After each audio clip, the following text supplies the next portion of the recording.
Hello and welcome back to another episode of Rise with Raluca.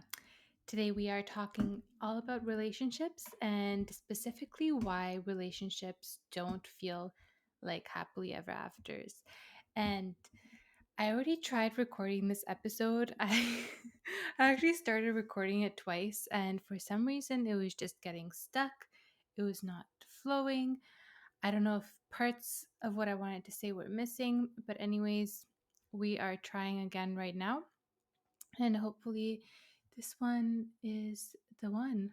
We're just gonna, however way it gets presented, it's going to be the one. So, if you're watching the video and you see me moving around a bit, I'm sitting on an exercise ball, so I might be swaying a little bit. All right, so today we are diving into relationships and why they do not feel like happily ever after. We're going to talk about how we energetically pick our partners.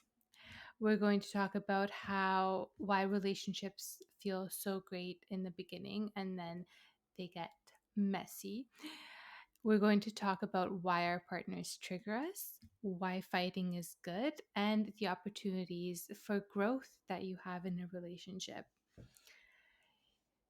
So we'll just dive right in. Let's just let's just talk about it. Let's just talk about relationships. This is a topic that is so important to me and it's at the top of my mind a lot of the time, and I've really wanted to bring this more into um, what I talk about on the podcast and what I talk about on social media. This is something I talk about in my programs and in my one-on-one work because our relationships, our partnerships are the biggest opportunities for us to grow, right? Like I've been in a relationship since I was 16. I met my husband when before I was 16, but we started dating when I was 16 and we've been together ever since. Obviously, we're not the same people we were then. So the amount of growth and change that has been present within the relationship is wild. And there's just so much available to us within relationships. They're our biggest mirror, our biggest opportunity for growth. So I want to just talk more about those things and about how relationships can support us in our personal development. So let's talk about why relationships are not like the happily ever after. We have an unrealistic expectations of relationships, and this is, a lot of movies we watched as kids or how things are portrayed in movies or in books or, fairy tales, that you kind of meet your dream partner and you fall in love and you get married and then you live happily ever after, right? So this creates this expectation within you that you are going to meet your partner and that everything will be okay. They're going to be the person that completes you. They're going to be strong when you're not. They're going to lift you up. It's going to be laughter and sunshine and butterflies and fun and romance. But that's not life. That's not what it is right now, because we're all not perfect. We are all not healed, and you can't expect your partner to be that person for you when you are not that person. You are not perfect, right? So, like, that's not life. It's not life having that expectation that your partner will always be um the strong one for you, or like know exactly what you need, or read your mind, all of those things, and having that expectations, or like the expectation that they will complete you in a partnership, can be harmful, especially because you don't need anybody to complete you. You have to be complete first. You have to be complete within yourself. You have to be strong within yourself, and then your partner needs to match you there, right? Like, you want to be two complete, whole, self assured people getting together and creating a life together. You don't want to be relying on the other person to complete a part of you that's missing from you. That's not healthy. That's codependency. That's relying on someone else to give you something that you can give yourself. And that ends up taking energy, like creating this energy dynamic that like takes energy from each other. That's not what we want. We want to be whole, and we want to give each other energy from overflow. So yeah, people have this expectation that relationships are going to be this happily ever after, but in reality, your partner is actually one of your biggest mirrors and one of your biggest opportunities for growth and healing. You just have to look at it that way. And we're going to dive deeper into that as we go on. But let's talk about picking partners and how we pick our partners. So sometimes when you pick a partner, you could be picking them based on your wounds. And when this happens, these are relationships that don't typically last very long. They're not meant to last, they're not meant to last for the long run. They're meant to show you the wounds that you hold. So they're going to trigger you. They're giving you an opportunity to heal those wounds, right? So they're kind of like showing you right to your face everything that you hold that you need to heal and let go of it, where you need to raise your values, where you need to raise your standards, what you no longer want in your life, what you no longer want to put up with, what you don't, how you don't want to be treated with, how you don't want to be treated. So sometimes you pick partners based on the wounds. Sometimes partners will pick each other for this reason. And this is just an opportunity to heal, to reset your values and standards, and to move on and take the lessons from those relationships, that relationship, and move on. Move on, heal yourself, and then when you're ready, find another type of partnership. The partnerships that have the potential to last, I'm not going to say forever because things are always changing, we're always growing and evolving, and there's always free will, right? Like both partners have to choose that they want to be there. But the ones that have the potential to last, you are drawn to them because of that potential that you feel, where you can see both of you as the evolved versions of yourself, and how the life you can build together, the values that you align on, the love that you bring each other, and you also energetically sense the wounds that you have.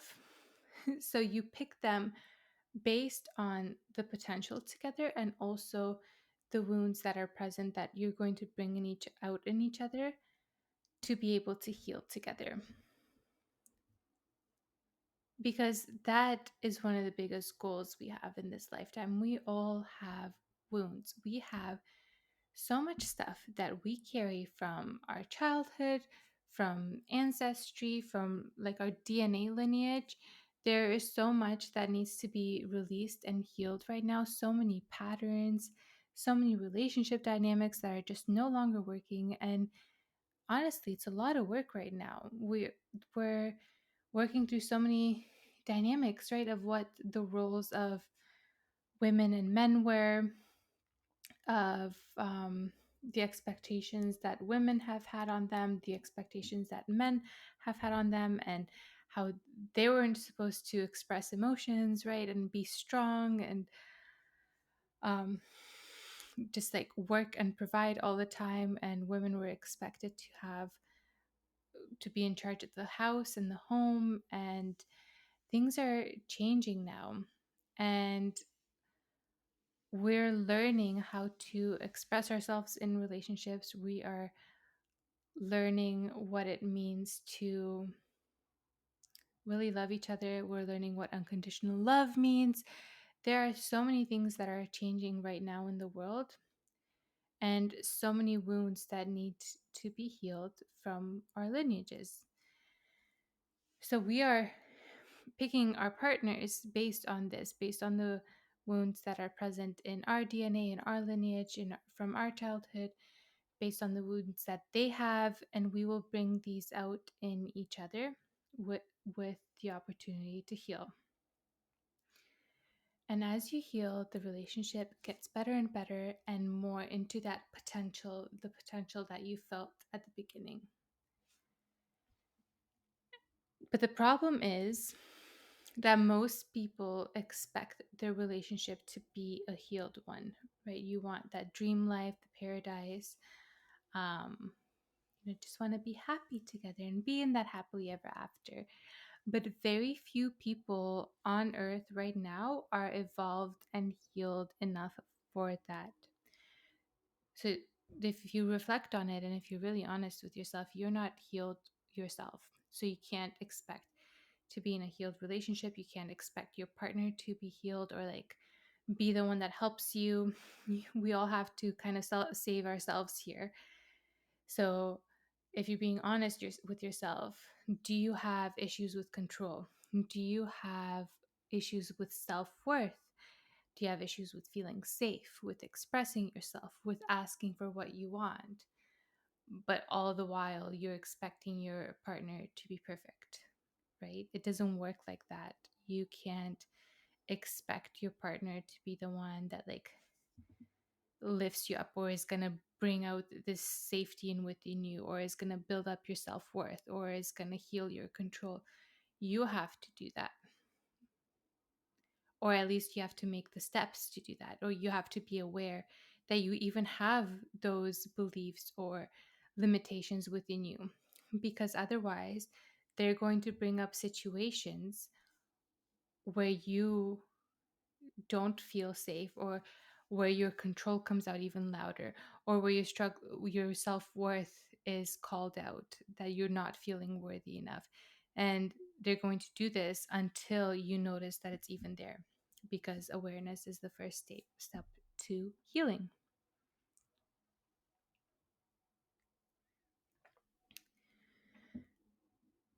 So relationships are constant work and evolution to get to like a more healed place, to get to this more whole place as a couple, and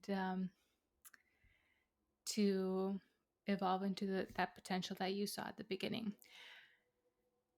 And also, oftentimes at the beginning, you can be in that kind of like energetic high space, in that potential, and like, wow, I like love this person. I love how I'm being treated. They're like so kind and attentive and all of these things.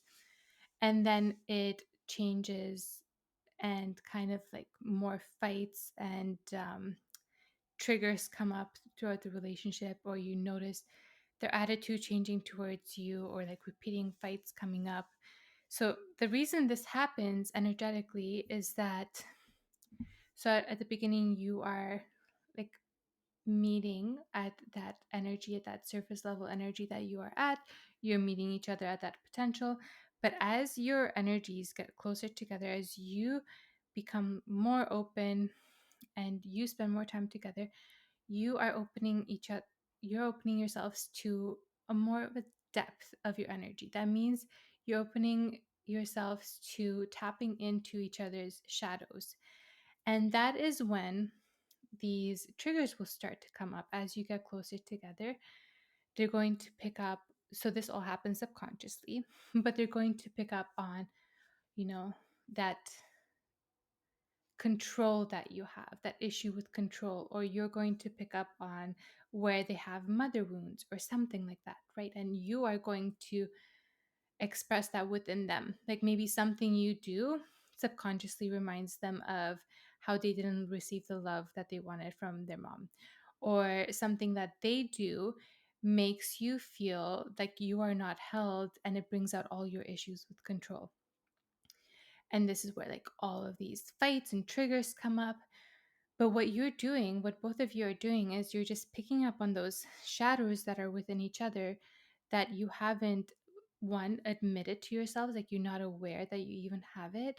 And two, you haven't healed and let go of them. So you are bringing them out within yourselves, within each other, until you decide, you first you see it, and then you decide to heal it and to let go of it and to transform it and choose something different. So this is going to keep happening until you heal that.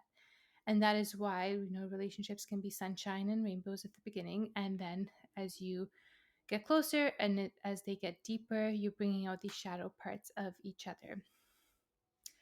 And that's not true for all relationships. I mean, use your discernment. Sometimes people are not really ready for a relationship and they're faking who they are at the beginning. But if you are here and you are listening to this, I am sure you're in tune with yourself, and you can tap in and discern if somebody is being honest in who they are or not. So the relationships that we're in are constant work and evolution, right? And I don't want to say work like, oh my gosh, this is so hard, but it is work. It requires you to be present, to choose the relationship over and over again, to choose the partner over and over again, and to choose to grow together. Because the truth is, while you're in a long-term relationship, you are dying hundreds of deaths while you're together, hundreds of ego deaths, because you evolve as a person, you experience those ego deaths, you grow and you transform. And as every stage of transformation, you can either grow together or you can drift further apart. And relationships will go through different cycles. There will be times where, so this is true for relationships as well as life in general. There's cycles. There's times where everything is good and you are in flow and you are in sync. And then something will come up. Something feels stagnant, or a trigger comes up, or something is bothering you. And then you want something more, you want to change, you want to grow. And this causes discomfort. This causes like a ripple in the energetic field. And then this brings up triggers, it can bring up fights, and it brings up that opportunity for you to grow. And then your partner either has to grow with you or not, right? Like we always have the free will. Like, do we grow together or do we not? And this can happen the other way. Your partner could be making a change in their life. They could be like tired of being where they are, or feeling that restlessness, feeling a need for a change.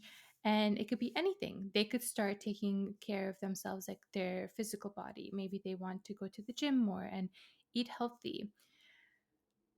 And you're going to have to match that too. It's hard to be together and not match each other's energy like that. So you're going to feel that push that, oh, maybe I need to take better care of myself, or I'm going to feel left behind.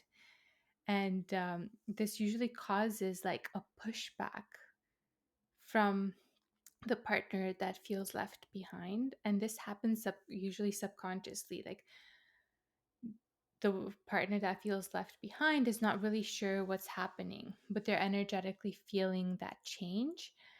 And they feel like the energy drifting away. So this is where like fights usually happen. This is where pushback happens. This is where there's fear.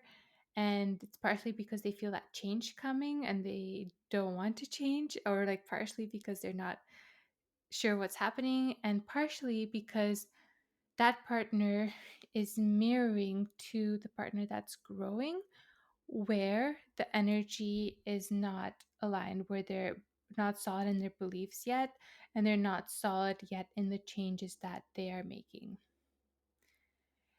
But then when this like growth spurt is cleared through, you get back to this space of, feeling balanced and in flow again, and feeling the happiness and feeling in sync. So, this is true in partnerships and in life, right? Even in life, you have times where there's this growth and it's uncomfortable, or a challenge comes up, or you're feeling triggered in work. You're going through something really hard with work and friendships, whatever. And then you move through it, and then you have a time where like everything kind of flows together and it's in alignment and things come together easily. And then you're really celebrating yourself for all the work that you did to get you to that place.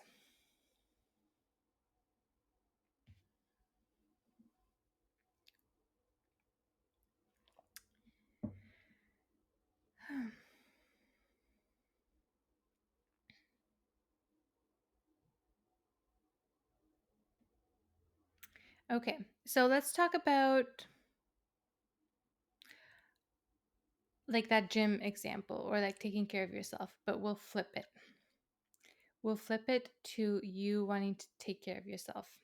And so I'll give you an example of what I mean with the triggers coming up and etc. etc. So let's say you want to take care of yourself and you signed up for a Pilates class with a trainer, and or like sign up for a Pilates class or with a trainer, and you expected your partner to be supportive and cheer you on and encourage you because there's already something uncomfortable within you. And you're already feeling like this is a big push, and you kind of you want to do it but you don't want to do it, so you wanted your partner to cheer you on, to like help build you up. But instead, what you get is pushback. You get pushback on how this is an extra expense, this is an extra strain, because they have to pick up more work around the household or whatever to make up for the extra time that you're taking for yourself. Or why can't you do online classes for free? Or, after the kids go to bed, whatever it may be. So it may seem in this case like your partner is being unsupportive. But what if what is happening on their end is a fear? What if there's a fear because they have they feel that feeling that they have to take more care of themselves to match you as a partner? And what if instead of just being like feeling they're being unsupportive, they're actually mirroring to you all the beliefs that you hold within yourself of not feeling worthy enough to take care of yourselves, of having guilt that was already there, and they're just pointing that out? Or what if you're feeling like everything at home is your responsibility? So, in them saying these things, they're pointing out where you already believe it, and that's why it's upsetting you. So, the thing is that most people get stuck here, that they feel their partner's not being supportive and they place the blame on them. But like we talked about in the freedom episode, this is victim mentality, and it's up to you to get empowered. It's up to you to realize where you're holding those beliefs, and it's up to you to shift them once they're pointed out and be like, okay, like I realize I feel guilty about this, or I realize that I don't feel worthy of taking this time for myself, but I am worthy. And what can I do to change that? What can I do to feel that? And what can I do to really claim that in my reality? And when you do that, that's when you see the change in your relationship as well, because you can kind of own that feeling and then come back to it with what you really need, come back to the conversation with what you really need. So, relationships are meant to help you grow. and they're meant to go through these changes and cycles together. And you're meant to go through these deaths together. But the things that you need to do is to keep living with an open heart and really learn to express yourself at what it is that you actually need. Because in relationships, you are meant to fight. There's no relationships that don't fight. So you think of like the happily ever after, and like, oh, in happily ever after, it's like all rainbows and sunshine, and there's no fighting. But that you are fighting because you're two different people building a life together, and that is normal. So when couples say that they don't fight, they're just not, you're not being real enough. You're not being real enough in your relationship. Someone is compromising and hiding or lying to themselves or their partner, like lying to themselves and their partner by extension. So we were definitely, like, for example, we were a couple that didn't fight, but it was just because I wasn't being honest with who I am and what I wanted, and I was being very agreeable. Right? So when you let yourself really express what's on your heart, there's going to be fights. When you're being true to yourself, there's going to be fights because you are two separate people. You can't agree on everything. And fighting is good. Fighting is good, but it has to be productive. But it's when you stop fighting that it's kind of a problem because somebody has given up or is shutting down. So when you're shutting down a relationship, for example, and you just like don't care enough to fight back, that's called stonewalling. That's one of the signs that a relationship could is drifting apart and could come to an end if a change isn't made. So, for example, stonewalling is from the Four Horsemen of the Apocalypse, by which is a term coined by Dr. Gottman. So it's the four horsemen of apocalypse that predict the relationship failure. And these are criticism, contempt, defensiveness, and stonewalling. And these are signs that you are drifting apart and you're actually pushing each other away in the way that you communicate. If you want to dive deeper into this, Dr. Gottman speaks about these four horsemen in the book, The Seven Principles of Making Marriage Work. And the thing is that you can come back from even being in the state of, contempt, criticism, defensiveness, and stonewalling. But you have to just open your heart and do the work. And the problem is that you have to fight in a productive way. And most couples don't know how to fight. They fight from hurt, or they fight from wanting to say things to hurt each other or project their feelings onto the other person, or they fight because they want to be right, or to be like, to prove a point. But it's important to learn how to fight from the heart instead, and to learn how to say what is actually on your heart, what it is that you actually want. And you have to learn in the first place what it is that you actually want. Because in a relationship, it is not you against your partner. It is you two against the problem. And we really have to shift the perspective and remember that when like an emotion comes up, when a fight comes up, it is not you against your partner. It is not your partner against you. It is you two against the problem. So when something is bothering you, when you're having a fight, it's important to tap into what you really feel, what you really need, and what it is that you really want the outcome to be. So let's talk about an example. For example, you are fighting about the dishes or the housework, and you feel like your partner is not helping enough around the house. Your partner is not doing their part, with the house stuff, with the dishes, and it's just like driving you crazy. And that is just surface level. And you're not going to get anywhere just fighting about the house things or fighting about the dishes. The underlying problem, you have to get to the underlying problem. And the underlying problem could be that you feel overwhelmed when you tap into what's really going on. You feel overwhelmed, your mental load is too much.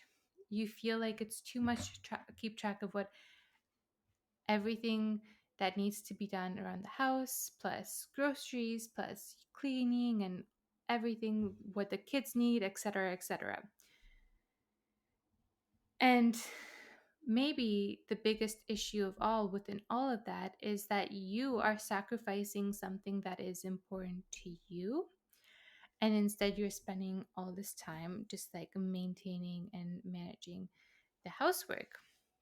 So it makes you mad and resentful because you're like, I don't need to be the one doing all this. I have passions and things that I want to do. I have a passion project that I want to work on. But you're putting your time and energy into this housework instead, and you're feeling mad and resentful, but also expecting your partner to read your mind in this situation. Instead of just arguing about the dishes or the housework, what if you tapped into what is actually important to you, what is actually on your heart? So, what if you said what is actually important to you and what you need? What if you said that you wanted to be, happy and the best version of yourself for your partner and your family? And in order to do that, you need some time. You need some time for whatever it is. You need time for a passion project, for rest. You need time to decompress and maybe read a book. You need time to be able to take a bath, or you need time to take a Pilates class. You need time to go to the gym. Whatever it is that you need that's like important to you, that you feel yourself sacrificing, or whatever that root issue is. And because in order for you to do that, you need more help around the house. You need more help with the mental load of everything that needs to be done. You need them to notice things more and take things off your plate so you can have more time for yourself, so that you can be a better partner, parent, friend, person, etc. So when you change the energy of how you communicate and actually communicate from the heart and from a solution oriented space, it will be received differently versus being in attacking mode and victim mode.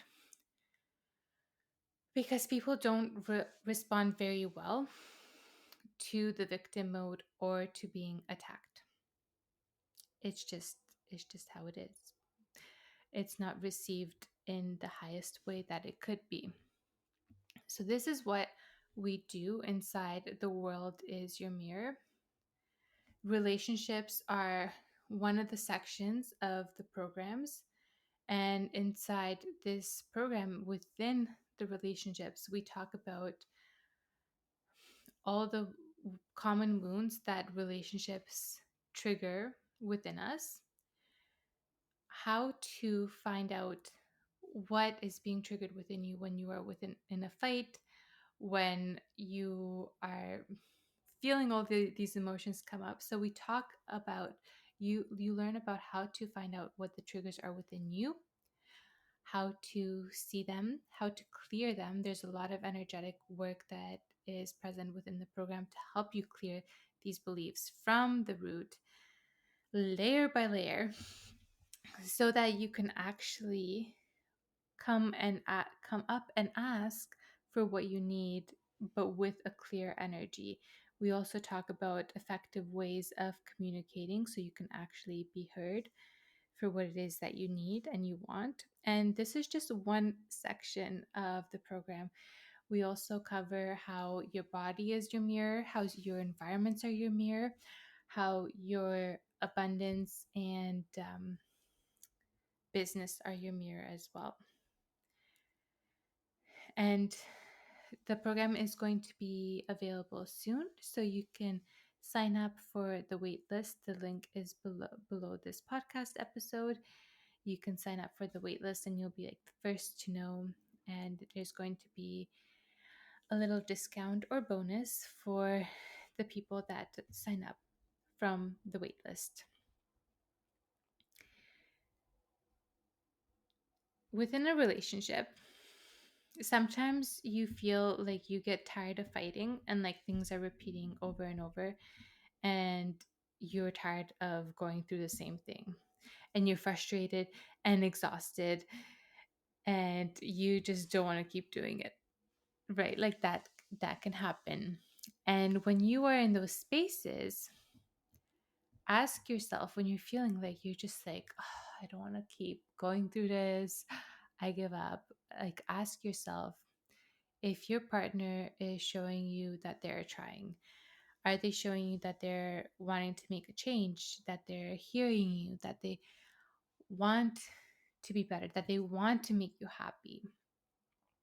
And then ask yourself if you're also trying to make a change. So these are good places to reflect if you're in a space where you're feeling really frustrated and triggered within a relationship, and focus on where you've seen them make changes and where you've seen both of you grow as a couple and both of you grow as individuals within your relationship, because that is a good indicator that it's working, even in those moments that feel hard.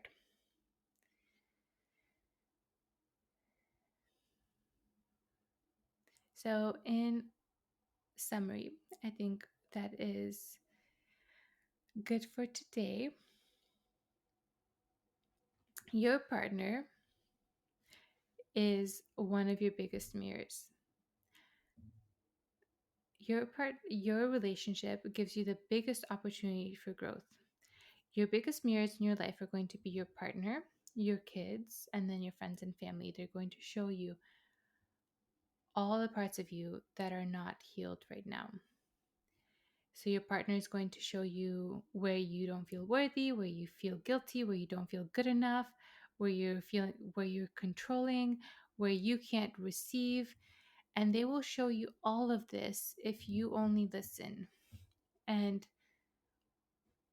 also, if you learn to not just treat them as the bad person in these situations, like not just treat them like they're against you, and be like, okay, what do I need to learn here?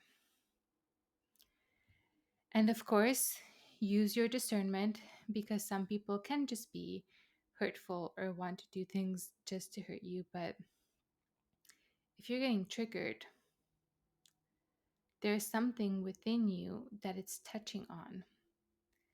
And you have to take your power back and own your limiting beliefs. Because if you didn't hold that belief at some level, if something within it didn't ring true to you, it wouldn't phase you, it wouldn't touch you. It would be like you're walking down the street and somebody looks at, and you're wearing like a red shirt, and somebody looks at you and says like, wow, that's a really ugly blue shirt.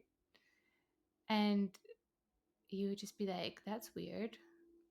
That's like, I'm not wearing a blue shirt. What's happening? And you would just brush it off.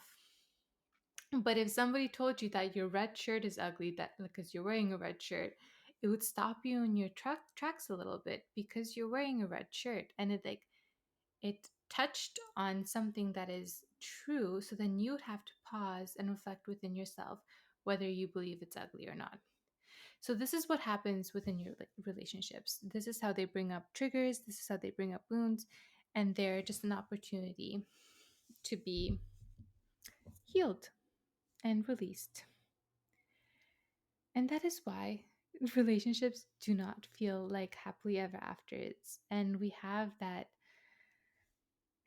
image, that idea within us of them being that way, which creates this unhealthy expectation that's not real. And the other thing that happens is the comparison, right? The comparison is so huge right now. if you're looking online, you will either see um, relationships that have aspects that you want that you don't have right now, or you're going to see like people complaining about relationships. It's just so much right now. There's so much in this age of social media and so much comparison present. So the best thing you can do is just stay within yourself, stay kind of in like your energetic bubble, and be really true and honest with yourself, with what it is that you want, with what it is that your triggers are bringing up, because every little trigger, every little discomfort, what it's doing is giving you that opportunity to heal, that opportunity to raise your values, your standards, whatever it is that you need, that opportunity for you to become a better person, for you to change, for them to change, so that you can evolve into that relationship that feels like a happily ever after. And I think like we all do have the potential to reach that, but it is a bit of work to get there, right? Because nobody is healed yet. Everybody still has wounds. Nobody is in that like perfect 5D state or whatever it might be. We're not in the Garden of Eden. We're not in the happily ever after. So you can have your happily ever after, but it just looks different than what like the idea was when you were like watching movies when you're a kid. Like you get married and you're in love and you live happily ever after. So you can have your happily ever after, but redefine what it means to you and what is important to you and what your values are, right? Like, are your values that you feel loved and held and supported and listened to and honored and cherished? And is your partner helping you feel those things? And if they aren't, where, like, what do you need in order to feel those things? What would help you feel that way? And how can you communicate it? Because you can absolutely get to those places. You just have to do a bit of that inner work.